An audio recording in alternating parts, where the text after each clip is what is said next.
사순절 23번째 날의 말씀을 함께 나누겠습니다. 마가복음 9장 31절로 37절의 말씀을 쉬운 성경으로 읽어드리겠습니다. 예수님께서 제자들을 가르치셨습니다. 인자가 사람들의 손에 넘겨질 것이고 그들은 인자를 죽일 것이다. 그러나 죽은 지 3일 뒤에 다시 살아날 것이다. 그러나 제자들은 이 말씀을 이해하지 못했습니다. 그리고 예수님께 묻기를 두려워했습니다. 예수님과 제자들이 가버나움으로 갔습니다. 예수님께서 집에 계실 때 제자들에게 물으셨습니다. 너희가 오는 길에 무엇을 두고 논쟁을 벌였느냐? 제자들은 잠잠했습니다. 왜냐하면 그들이 자기들 중에서 누가 가장 높은가를 두고 길에서 다투었기 때문입니다. 예수님께서는 앉으셔서 12제자를 부르셨습니다. 그리고 말씀하셨습니다. 누구든지 첫째가 되려면 다른 모든 사람보다 나중이 되어야 하고 모든 사람의 종이 되어야 한다. 그리고 한 어린이를 데려와 제자들 가운데 세우셨습니다. 그 아이를 팔에 안으시고 말씀하셨습니다. 누구든지 내 이름으로 이런 어린이 하나를 받아들이면 나를 받아들이는 것이다.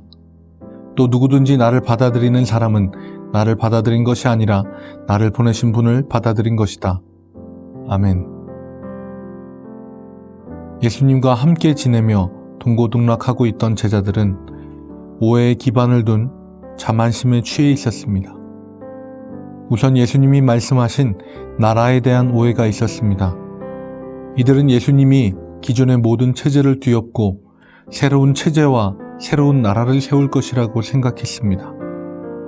그리고 자신들이 예수님의 생각을 가장 잘 알고 그 변화의 선두에 서 있다고 오해했습니다. 예수님은 31절과 32절에서 그 나라가 자신의 죽음을 통해서 올 것이라는 것을 설명하기 위해 애를 쓰셨지만 그들은 그 내용을 이해하지 못했습니다. 그래서 그들은 자만심에 취했습니다. 길 위에서 그들 중에 누가 제일 큰지 논쟁했습니다. 인자가 사람들의 손에 넘겨질 것이라는 말을 듣고도 이해하지 못하는 제자들을 향해 예수님이 어떤 상징이나 예를 제시하면 알아들을런지도 모른다는 생각으로 어린아이 한 명을 세우고 말씀하십니다. 아이는 온전히 현재에만 집중하는 존재입니다. 미래에 대한 염려도 없고 지위나 위계 질서에 대한 관심이 전혀 없습니다. 그런 일을 영접하는 것이 예수님을 영접하는 것이고 그런 일을 영접하는 것이 하나님을 영접하는 것입니다. 이것이 하나님의 임재와 연결된 핫라인입니다. 모든 사람의 종이 가장 낮은 이가 가장 위대한 사람이 되는 모습입니다. 예수님의 하나님 나라 운동을 순수한 마음으로 받아들이지 않고 예의주시하고 있는 이들이 있습니다. 헤롯도 좋아하지 않고 로마의 황제 카이사르도 인정하지 않고 대제사장의 노선과도 다른 또 하나의 세력으로 잡다한 신분의 제자들과 함께 나사렛이라는 작은 동네에서 온 이 목소를 의심의 눈초리로 지켜보고 있는 이들이 있었습니다. 하나님의 나라는 의심 가운데 검증과 확인 가운데 임하지 않습니다.